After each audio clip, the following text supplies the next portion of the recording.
Marisol Touraine, Jean-François Corti et Jean-François Delfrécy, bonjour. Nous sommes ravis d'ouvrir cette grande journée avec vous. De quoi allons-nous parler? D'éthique du soin, finalement, puisqu'il s'agit de savoir qui nous voulons, nous pouvons, nous devons soigner. En d'autres termes, qui nous décidons de nous donner des moyens de considérer. Ces moyens sont politiques, budgétaires, économiques, scientifiques, sanitaires et humains. Et ils convoquent un principe, une valeur qui semble aujourd'hui menacée, la solidarité. Vos profils et expériences sont a priori assez imperméables les uns des autres, mais en réalité, nous allons le voir, ils tressent une cohérence de compétences et de convictions. Et de convictions, il en faut dans le domaine de la santé. L'éventail des angles est presque infini et nous n'avons que 40 minutes. J'ai donc fait le choix de quelques sujets que vos trajectoires et vos engagements vont éclairer, je n'en doute pas, et qui vont irriguer presque chacun des autres débats qui suivront le nôtre. Marisol Touraine, vous êtes présidente d'United. United, je le rappelle, œuvre à rendre les produits de santé accessibles aux populations les plus vulnérables. Vous avez également été ministre des Affaires sociales et de la Santé pendant toute la présidence de François Hollande de 2012 à 2017 donc. Un ministre en 5 ans, ça change des 9 titulaires qui depuis se sont succédés. Nous verrons si cela d'ailleurs a un impact sur l'efficacité des politiques. Jean-François Corti, vous êtes médecin anthropologue, chercheur associé à l'IRIS. Vous êtes aussi bien sûr président de Médecins du Monde. Et je signale le livre que vous publiez dans quelques jours chez Erol, Géopolitique de l'action humanitaire. Médecins du Monde intervient dans une trentaine de pays, dont la France, et mobilise au total 4000 salariés et bénévoles. Enfin, Jean-François Delfrécy, vous êtes professeur d'immunologie clinique. Vous avez été la cheville ouvrière des plans français de lutte contre le sida et Ebola. Votre notoriété a bondi à la faveur, si l'on peut dire, de la pandémie Covid-19, puisque vous avez présidé le conseil scientifique chargé d'éclairer les politiques sur la stratégie à adopter. Et vous êtes bien sûr président du comité consultatif national d'éthique. Avant de débuter notre échange, je signale au public la présence à l'étage, toute la journée, de l'équipe de médecins et professionnels de santé d'Alpicare. Il vous propose de vivre une expérience immersive passionnante dans les rouages cérébraux et psychiques qui déterminent les relations interpersonnelles. L'objectif est de changer notre regard sur la santé mentale en entreprise. D'abord, quelques mots sur la situation mondiale. Lorsque nous avons bâti ce programme, Donald Trump ne s'était pas encore installé à Washington et franchement, personne ne pouvait imaginer qu'il mettrait en œuvre une politique et une idéologie qui, à ce point, brutaliserait l'indépendance de la recherche, la dynamique scientifique, les coopérations internationales et qui martyriserait les moyens dévolus au programme de santé, ceci aux États-Unis et sur l'ensemble de la planète. Après vous, Anne Sénéqui viendra plancher sur ce sujet précis, mais j'aimerais vous entendre chacun évaluer les conséquences dans vos domaines respectifs. Et je commence avec vous, Marisol Touraine. Bonjour à tous. J'ai envie de dire tout simplement que la politique de Trump depuis 100 jours, ça change tout. Ça bouleverse tout, ça percute tout, et notamment l'essentiel, c'est-à-dire la vision que l'on avait d'un monde qui pouvait être plus solidaire, plus uni, et de la place que nous avions, nous, pays riches, dans cet environnement. Évidemment, il faut commencer par rappeler que d'ores et déjà, il y a des femmes, des hommes, des enfants qui sont morts.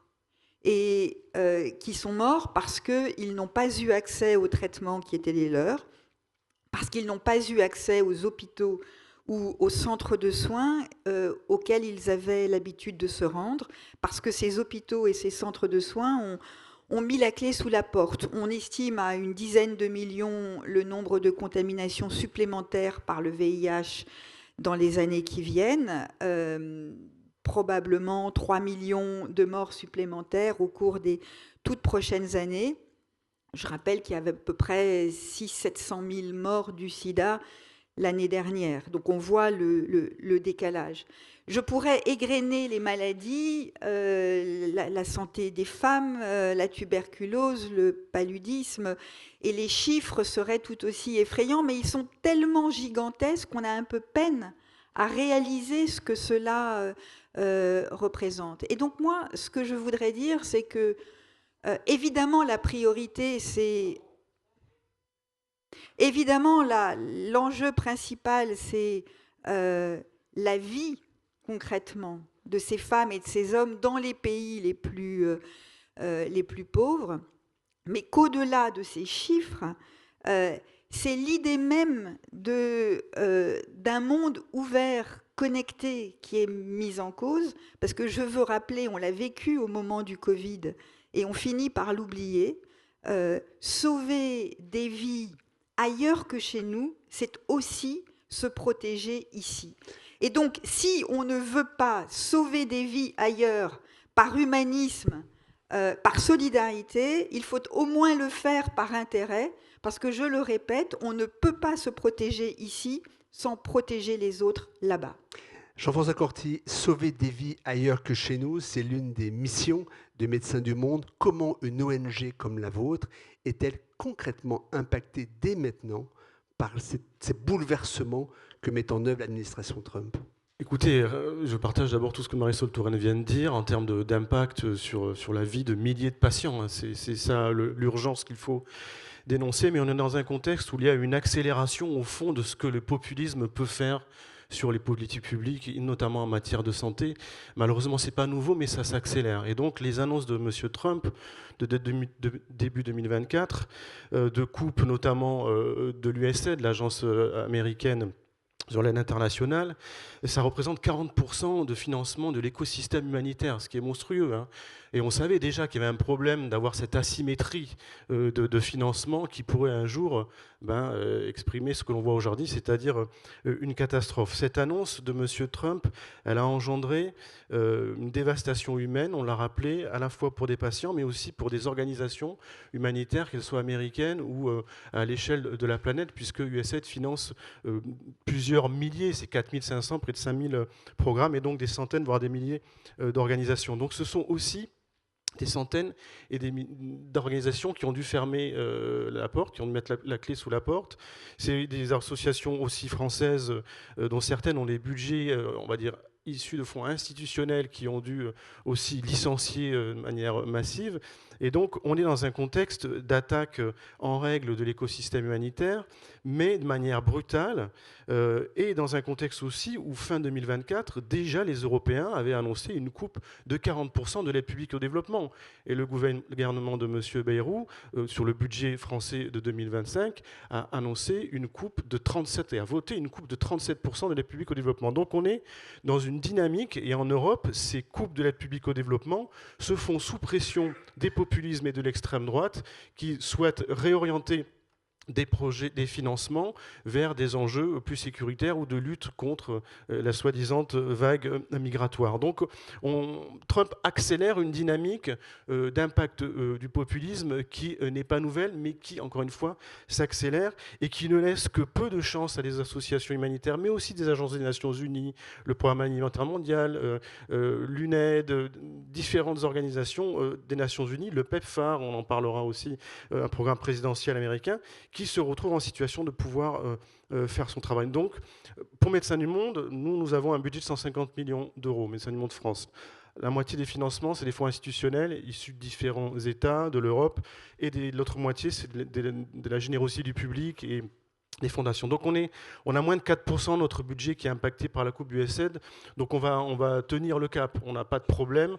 Dans les années qui viennent, vu la baisse aussi des financements européens, que vous ayez en tête qu'en fait, il y a un top 20 des pays dans le monde, essentiellement occidentaux, et c'est eux qui couvrent 97% des financements de l'écosystème humanitaire, et c'est eux qui sont en train d'annoncer qu'ils sont en train de se retirer justement de ces financements. Nous, on va tenir le choc, même si dans les années qui viennent, il va falloir essayer d'augmenter les financements privés, et la collecte, ça ne se fait pas du jour au lendemain, il faut beaucoup d'investissements, ça prend du temps, on va tenir le cap. Mais il y a beaucoup d'organisations qui vont mourir. Donc nous, pour l'instant, on tient simplement. Pour terminer, je veux dire que cette attaque via les financements, elle intègre une démarche beaucoup plus large d'attaques contre les acteurs humanitaires, les agences des Nations Unies, où c'est pas nouveau de limiter aussi la capacité opérationnelle des humanitaires. Le gouvernement de Mme Meloni régulièrement empêche les bateaux en mer de Méditerranée de sauver des vies en leur imposant des codes de conduite et autres, et pour limiter leur capacité opérationnelle. Il n'y a jamais eu autant de morts d'humanitaires sur le terrain, que ce soit à Gaza, en République démocratique du Congo ou au Soudan. Donc on est dans une démarche globale d'attaque et notamment via les éléments budgétaires de l'environnement humanitaire. Et simplement, ces acteurs que nous sommes des émanations de sociétés civiles diverses, des sociétés souvent démocratiques. Et donc nous attaquer, c'est clairement mettre en avant une régression démocratique. Jean-François Delfraissy, j'aimerais qu'on revienne à la France maintenant. En plus, Anne Sénéqui, tout à l'heure, nous fera un topo très précis des conséquences de la politique Trump sur la santé mondiale. J'aimerais, pour parler de solidarité, qu'on évoque 3 sujets, parce que quand on parle de prix de la santé, on doit s'arrêter sur le coût de la santé. D'abord, la courbe de vieillissement en France, le vieillissement de la population, et celle de la natalité sont totalement asymétriques. L'une progresse, l'autre décline. Les répercussions sont mathématiques et on les devine. Est-ce que c'est presque le plus grand défi qui se pose aujourd'hui à notre système de soins en France ? Je vais quand même rester juste un tout petit moment sur Trump, non pas sur ce qui a été dit et que je partage, mais il y a, indépendamment je dirais de l'aide au développement qui est beaucoup baissée des États-Unis, il y a une remise en cause de la science. Et c'est fondamental. Alors, dans l'histoire, quand on reprend l'histoire, la relation entre savoir et pouvoir, entre science et politique, a toujours été avec des moments compliqués. Et y compris dans nos démocraties européennes. Là, pour quelqu'un comme moi qui a été en partie formé aux États-Unis au NIH, c'est une remise en cause fondamentale de la liberté de la science aux États-Unis. Et n'oublions pas que ça nous plaise ou pas, quelles que soient les opinions politiques, la science américaine est la science dominante, très dominante, dans le domaine biomédical et dans d'autres domaines également. Et donc là, il y a une remise en cause qui est vraiment totalement essentielle, dont ils vont se remettre, je n'ai pas de doute. Mais c'est fondamentalement dans l'image même qui est imprimée par les États-Unis, il va rester maintenant un doute, entre guillemets, sur la capacité d'un gouvernement élu démocratiquement, ne l'oublions pas, d'accepter un certain nombre de vérités scientifiques qui ne lui plaisent pas. Et fondamentalement, c'est quelque chose d'essentiel, et je rejoins ce qui a été dit.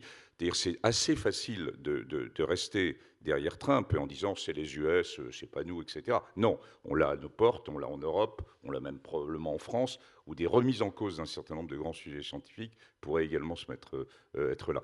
Moi, à mes yeux, c'est quelque chose de fondamental. Ce qui se passe aux États-Unis doit nous servir de vigie quelque part pour anticiper ce qui pourrait un jour survenir en France ? Mais ce qui est parfois déjà arrivé, c'est-à-dire que, évidemment, nous ne vivons pas ce que vivent les États-Unis et ce que vivent les Américains, mais il y a une forme de libération de la parole et au fond de l'inconscient dans la politique de Trump. Un ministre de la Santé anti-vax, c'est quelque chose qui est tout simplement hallucinant. C'est-à-dire qu'un ministre de la Santé est censé porter, parfois contre l'opinion publique, parfois à rebours des idées reçues, un certain nombre de vérités scientifiques. Et vous disiez, Denis, il y a un instant, au fond, quel est le principal défi, le vieillissement de la population, la diminution de la natalité dans un pays comme le nôtre ? Mais ces défis sont gigantesques. Si nous voulons pouvoir y répondre, nous avons besoin de pouvoir nous appuyer sur les progrès de la science, les progrès de l'innovation, les progrès de la recherche et surtout sur un discours politique qui soit un discours qui fasse, qui donne de la visibilité et de la force à tout ce qui est santé publique, prévention, accompagnement des populations. D'une certaine façon, la santé, elle est soluble dans le populisme. Et c'est ça ce que nous voyons aujourd'hui très à l'œuvre aux États-Unis, pas uniquement aux États-Unis. Je disais, en France, on voit les germes, non pas qu'il y ait l'équivalent de la politique de ce que l'on voit aux États-Unis, pas du tout. Mais on voit bien qu'il y a la tentation de remettre en question un certain nombre de politiques publiques au nom de ce que les populistes appellent le bon sens. Au fond, moi, je sais bien, pas moi, disent-ils, entre guillemets, moi, je sais bien ce qui est bon pour moi. Et ça n'est pas à vous, pouvoir public, de nous dire ce qui est bon pour nous. Or, la santé publique, c'est précisément être capable de porter des prescriptions, des recommandations, des politiques qui soient bonnes pour une collectivité, pour un ensemble de personnes, même si ça heurte un peu les comportements, les habitudes, et donc il faut arriver à trouver le discours et les mécanismes. Si toute parole se vaut, et Jean-François le sait bien, puisque pendant le Covid, c'était bien ça la difficulté. Toutes les paroles semblaient se valoir, les pros, les contre, les idées les plus farfelues avaient droit de citer dans l'espace public. À partir du moment où on laisse ce type de relativisme s'installer, il devient très difficile de relever les défis, quels qu'ils soient, en matière de santé. Le populisme, c'est d'ailleurs une remise en question permanente de l'expertise. Je reviens à ces trois sujets qui posent aussi la question du coût, de la gestion du coût en France. Trois sujets, la courbe ces deux courbes justement qui se croisent, comment les gérer. Deuxième sujet, comment inverser la part affectée aux soins et à la prévention, parce que là, il y a un vrai enjeu aussi d'anticipation.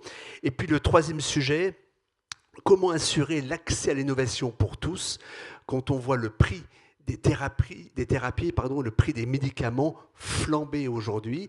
Comment assurer demain en France, mais aussi, Marisol, la question se pose, et Jean-François Courtier également, à l'échelle du monde, comment assurer demain une certaine équité dans l'accès à l'innovation?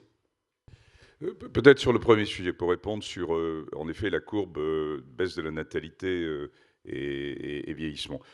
Notre pays, comme l'ensemble des démocraties européennes, comme ce qui s'est déjà passé au Japon, en Corée, s'installe doucement dans une société démocratique qui vieillit. La baisse de la natalité qui est liée non pas, comme c'est souvent écrit, à des problèmes de fertilité qui existent, mais qui est liée essentiellement à une baisse du nombre d'enfants et à des enjeux sociétaux qui se posent derrière, évidemment, et l'autre version, puisque d'un côté, on vieillit, et c'est une bonne chose, et on vieillit dans de meilleures conditions. N'oublions pas quand même les progrès immenses qui ont été faits sur l'espérance de durée de vie. La France est un des champions, d'ailleurs, autour de cela, sur l'espérance de vie après 65 ans en particulier. Et puis de l'autre côté, cette baisse de la natalité. Pour moi, ça évoque, et je pense que Marisol y reviendra, mais ça évoque deux grandes valeurs éthiques qui sont finalement dans cette discussion autour de l'autonomie, de liberté individuelle, de choix de faire des enfants, bien sûr, et c'est absolument pas ni à l'État, ni à un comité d'éthique de dire il faut faire des enfants parce qu'on a besoin de vous pour payer, entre guillemets, pour la retraite des plus anciens. Donc, laisser cette grande valeur éthique qui est le choix de liberté individuelle et de l'autonomie, et de l'autre côté, une autre grande valeur éthique qui est la solidarité vis-à-vis des plus faibles et en particulier des populations les plus âgées. Ça veut dire aussi une solidarité, et on en parle moins dans le contexte français, des plus âgés vis-à-vis des plus jeunes.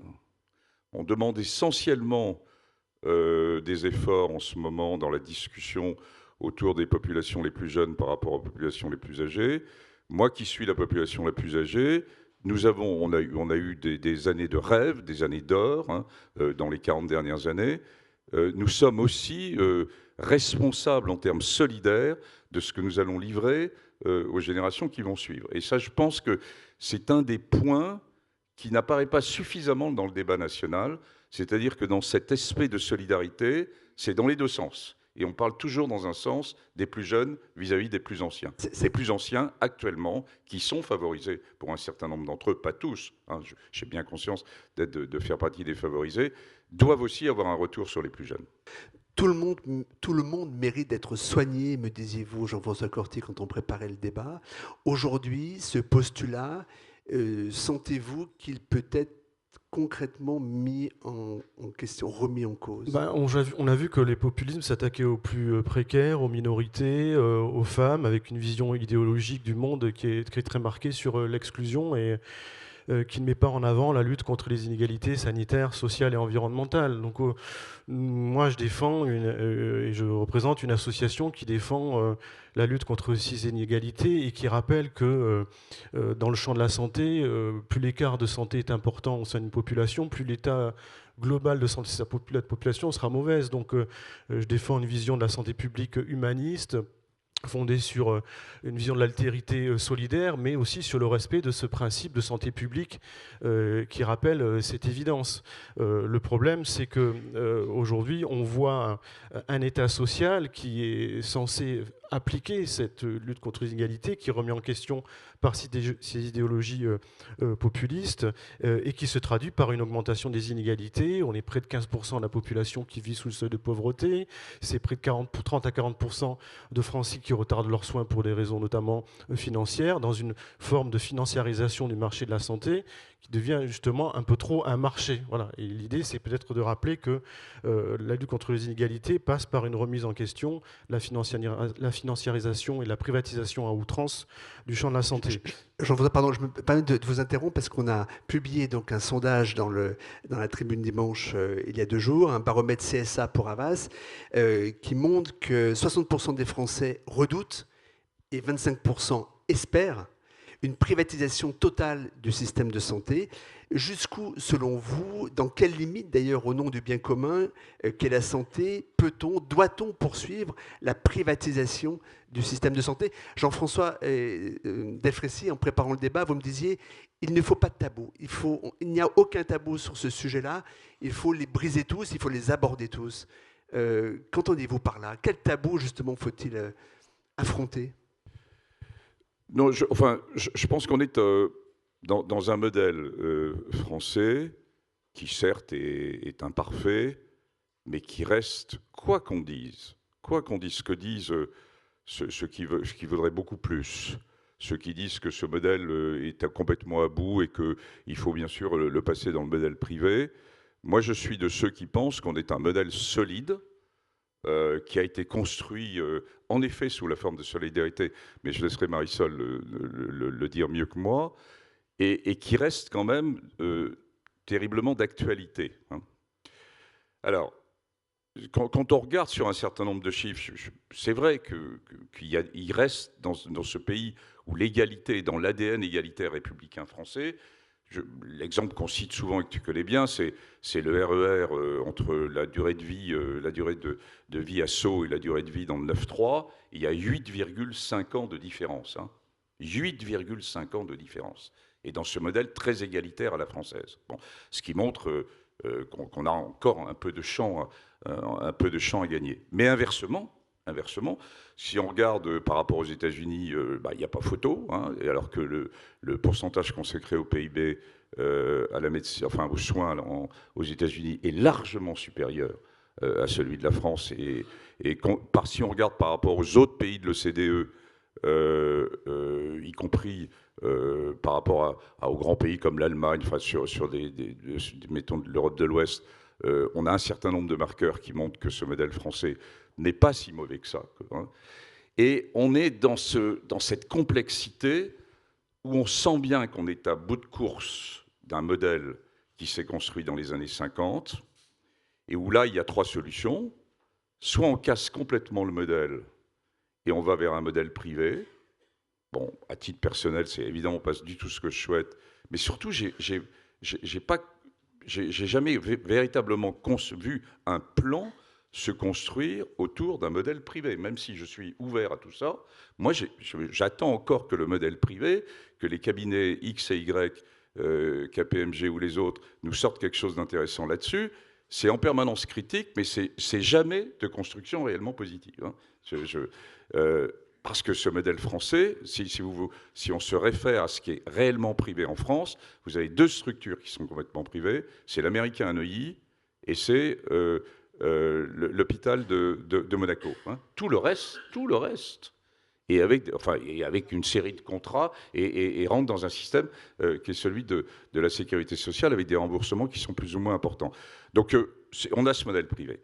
On a le deuxième type de réponse, c'est de dire circulaire, il n'y a rien à voir, tout va bien en France, on a un modèle qui est finalement, en termes de pourcentage de PIB, de coût à la santé, et pas si déraisonnable que ça, contrairement à ce qu'on entend, et on ne change rien. C'est pas possible non plus.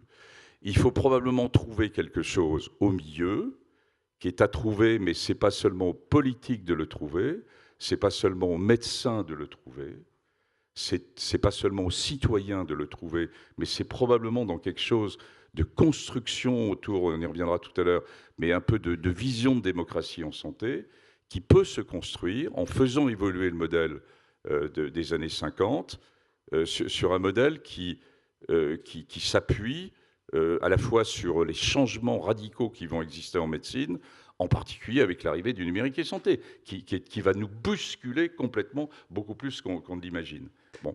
Et qui fasse une part, une fois de plus, et évidemment le président du comité national d'éthique ne peut être que pour ça, qui fasse une part très particulière à ce modèle français à conserver vis-à-vis des populations les plus fragiles. Marisol Touraine, justement, ce point d'équilibre qu'évoque Jean-François Delfraissy, comment le voyez-vous? Vous qui avez été ministre pendant 5 ans, mais depuis 2017, le monde a beaucoup évolué, évidemment. Si aujourd'hui vous étiez ministre de la Santé de nouveau, qu'aimeriez-vous mettre en place comme réflexion ou comme partage justement d'idées pour trouver ce point d'équilibre, cette ligne de crête? Ça, je laisse mon successeur, ma successeur, je ne sais plus très bien, faire des propositions sur le sujet.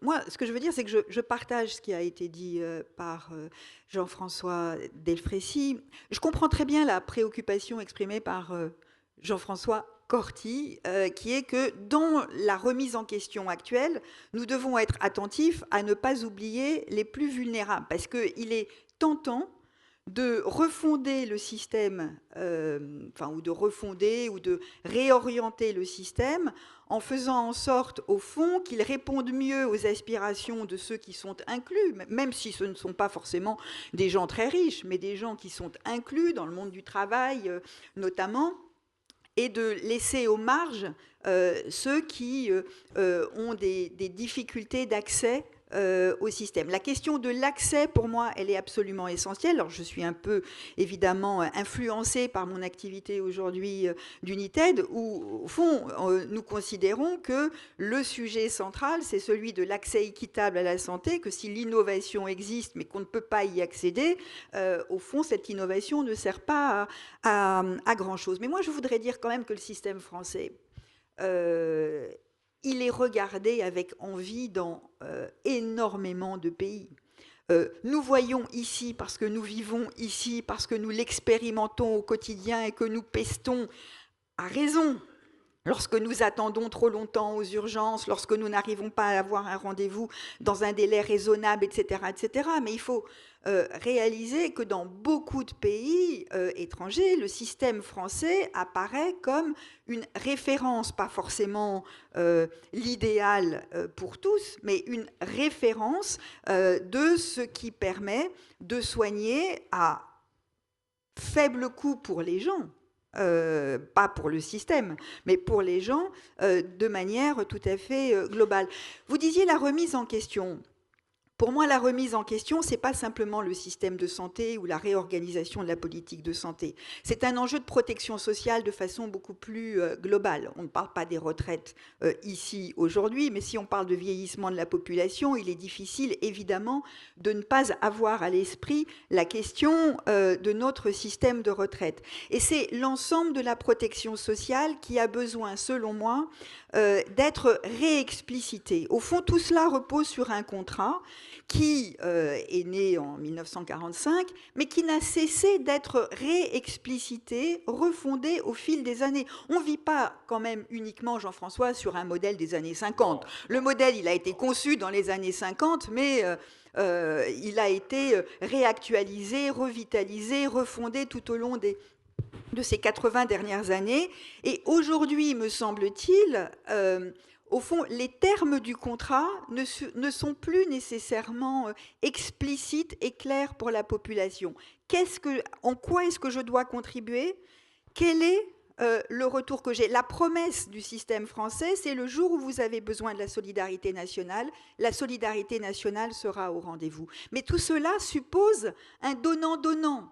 Et quels sont les termes du donnant-donnant? C'est les jeunes qui contribuent pour les plus âgés qui doivent contribuer aussi pour le fonctionnement de la société, les bien portants qui contribuent pour les malades, les riches qui contribuent pour les moins riches ou pour les pauvres, pas uniquement pour les pauvres, pour les moins riches, moi je tiens à cela, aussi pour les classes moyennes. Voilà. Alors ce donnant-donnant, il me ramène à l'actualité. Depuis hier, les médecins sont en grève. Ils contestent une proposition de loi qui pourrait porter atteinte à leur liberté d'installation. Alors une question toute simple, puisque quand on parle de solidarité, comme vous le dites très bien, c'est du donnant-donnant, ce sont des droits et des devoirs. Faut-il ouvrir le débat sur ce que les médecins doivent à la collectivité en termes de devoirs, parce que la collectivité finance notamment l'intégralité de leurs études. C'est un vrai sujet, alors qui peut sembler anecdotique, mais qui n'est pas tant que ça, qui est assez symbolique quand même de cette notion de droit et de devoir. Jean-François Delfrécy et Jean-François Corti notamment, qui tous deux êtes médecins, et puis Marisol, bien sûr, en tant qu'ancien ministre de la Santé.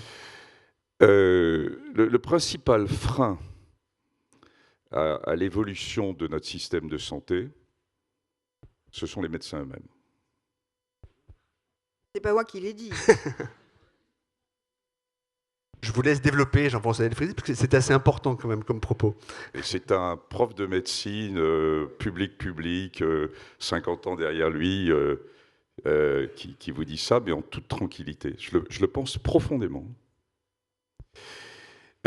Après, il faut beaucoup d'humilité pour répondre à ta question, Denis, sur finalement l'installation des jeunes médecins. J'en dirai un tout petit mot.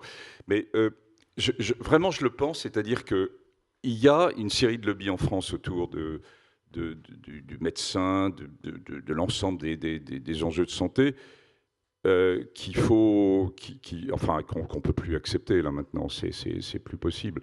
Je ne dis pas qu'on a des médecins qui sont, et des soignants qui sont encore extrêmement vaillants, contrairement à ce que j'entends. Vous arrivez, bien sûr, vous allez attendre aux urgences de façon très lourde, mais vous allez avoir aussi des équipes chirurgicales avec de jeunes médecins qui vont passer une nuit sur un gamin qui s'est planté sur le périphérique. Enfin, on a quand même des choses assez extraordinaires. Mais on a aussi une série de tabous sur lesquels il faut qu'on fasse bouger les choses sur un certain nombre de représentations. Alors, le principal tabou, à mes yeux, mais qui était ancien et que Marisol connaît bien, c'est que si on regarde, tu l'as évoqué, Denis, au départ, si on regarde de quoi est constituée la santé, la bonne santé des gens, votre bonne santé, la mienne, la médecine technique dans nos démocraties, c'est différent, encore que pas si loin dans un certain nombre de pays du Sud global. La médecine de soins, elle représente 20%. La prévention et le mode de vie, les déterminants de la santé, représentent 80%.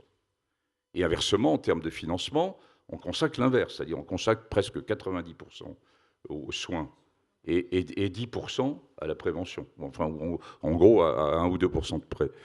Et c'est ce qu'on appelle les déterminants de la santé. C'est d'ailleurs ce qui fait la différence majeure sur la durée de vie en France et aux États-Unis. C'est pas tellement à l'accès. Il y a l'accès aux soins, comme l'évoquait Marisol.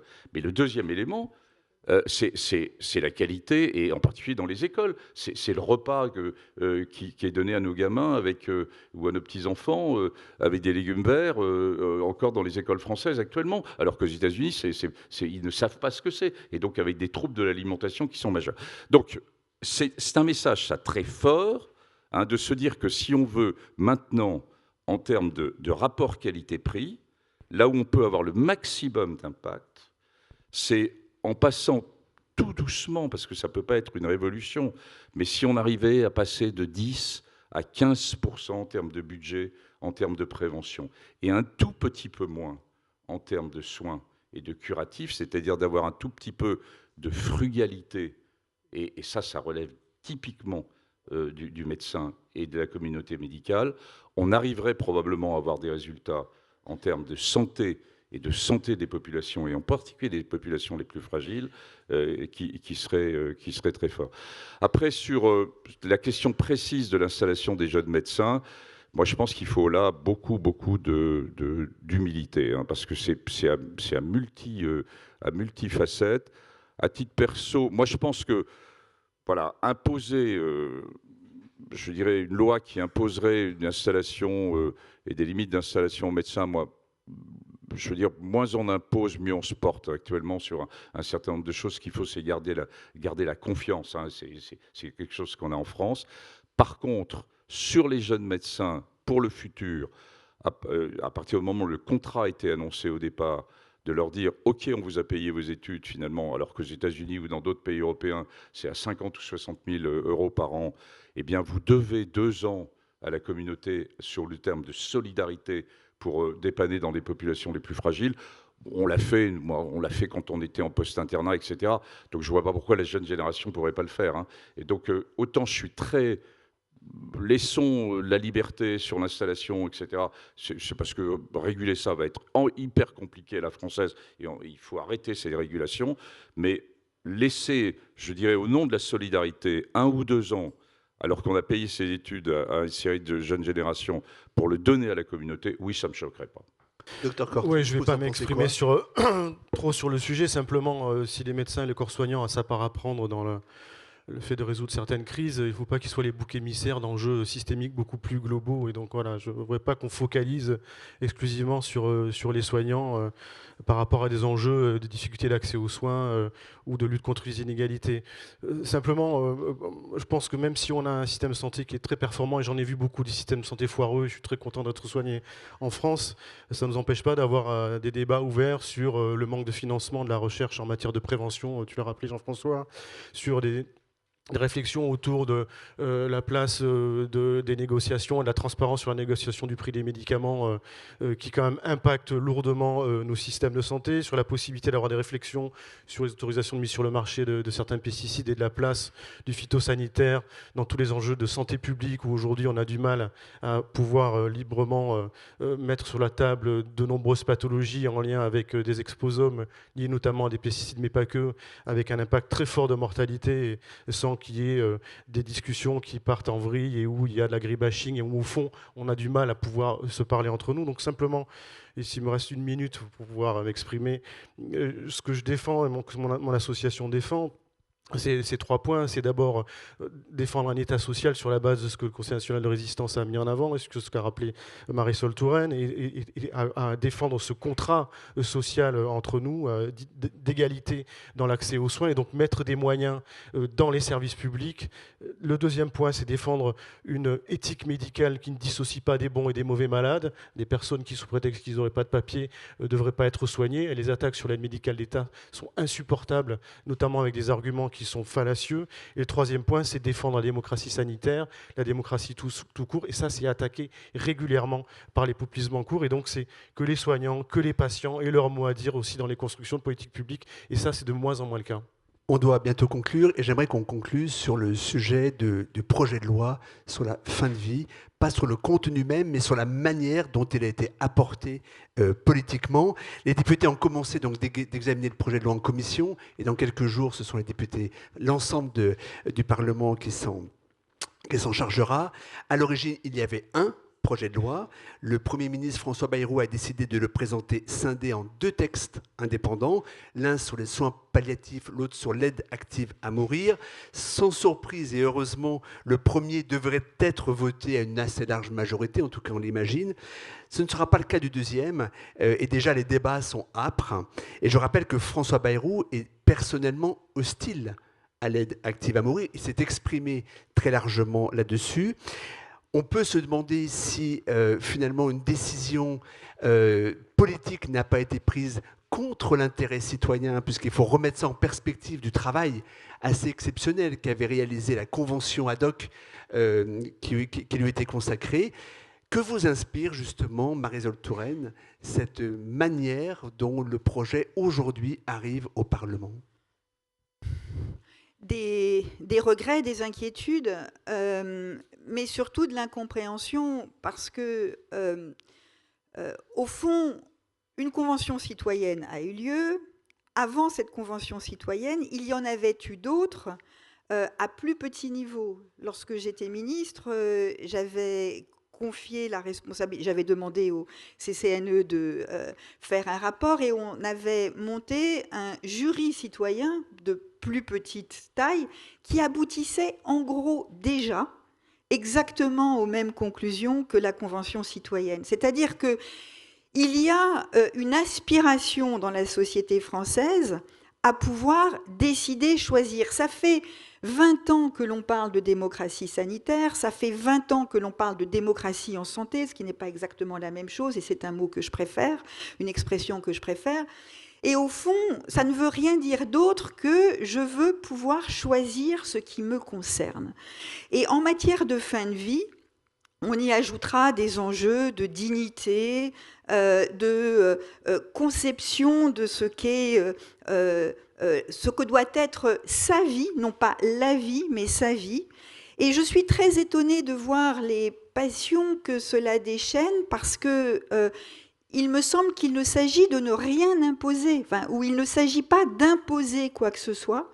Ça n'est pas un projet de loi qui a pour ambition de dire la manière dont il faut finir sa vie, mais simplement d'ouvrir la possibilité à sans doute une toute petite minorité de Français de pouvoir mettre fin à des souffrances qu'ils jugent insupportables. Et au nom de ce que simplement une petite minorité de gens serait concernée, refuser d'aller au-delà de ce qui existe aujourd'hui, je trouve que c'est la négation de l'aspiration citoyenne d'une très grande majorité de nos concitoyens. La majorité des Français disent « je veux pouvoir choisir », même si, au fond, le jour où je serai éventuellement confronté à cela, eh bien, je choisirai de continuer à vivre. Un mot pour conclure, Jean-François, parce que malheureusement l'heure tourne. Je sais combien vous êtes extrêmement sensible à la démocratie, justement, en santé. Une opportunité unique a-t-elle été délibérément gâchée? La réponse est non. Je pense que c'est un long chemin, la démocratie en santé. La France est un des pays des grandes démocraties qui est probablement assez avancé. Hein. Les autres pays nous regardent avec un peu des yeux ronds, en disant comment vous êtes capable de réfléchir sur des sujets aussi complexes. C'est ce triangle de le politique qui décide, l'expertise qui amène une forme d'expertise et la vision citoyenne qui a à donner son avis. Et dans les grands problèmes de santé, qu'ils soient d'ailleurs au nord ou au sud, c'est comme ça qu'on va s'en sortir. Hein. Ça vient apporter quelque chose à la démocratie élective. Donc sur le modèle, oui, voilà, on y va avec des accros. Moi, je pense qu'on est en train de construire en France quelque chose autour de cette démocratie participative. Voilà, que ça ne se fait pas en un jour, mais que cet aspect de la réflexion autour de fin de vie va être un des éléments importants, et puis qu'ensuite on va le poursuivre. Nous allons poursuivre, nous, au niveau du CCNE, indépendamment de la discussion sur la fin de vie. On va se lancer fin 2025, début 2026, dans les états généraux de la bioéthique avant les élections présidentielles. Hein, c'est-à-dire pour justement se sortir de la vision politique et uniquement électorale, je dirais, pas politique au bon sens du terme, pour réfléchir et faire réfléchir pas pour les Français, mais réfléchir avec les Français et les citoyens français sur un certain nombre de grands sujets de quelle vision nous voulons avoir sur des sujets aussi complexes que les nouveaux outils de la génomique, le numérique et santé, et puis des questions plus précises, plus proches de terrain. Et ça te reparlera, Jean-François. On a décidé d'avoir un sujet transversal sur santé outre-mer. Hein, qui pose de vraies questions que tu as évoquées sur une série d'éléments.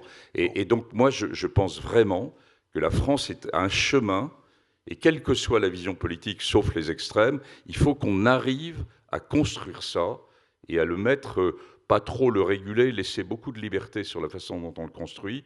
Mais cet aspect de démocratie en santé, oui, j'y crois beaucoup. Et le peu d'énergie qui va me rester, oui, je vais le consacrer à ça. Ce chemin, vous nous avez aidé à le défricher ce matin. Merci infiniment, Marisol Touraine, Jean-François Delfrissi et Jean-François Cortier pour avoir ouvert la journée Impact Santé.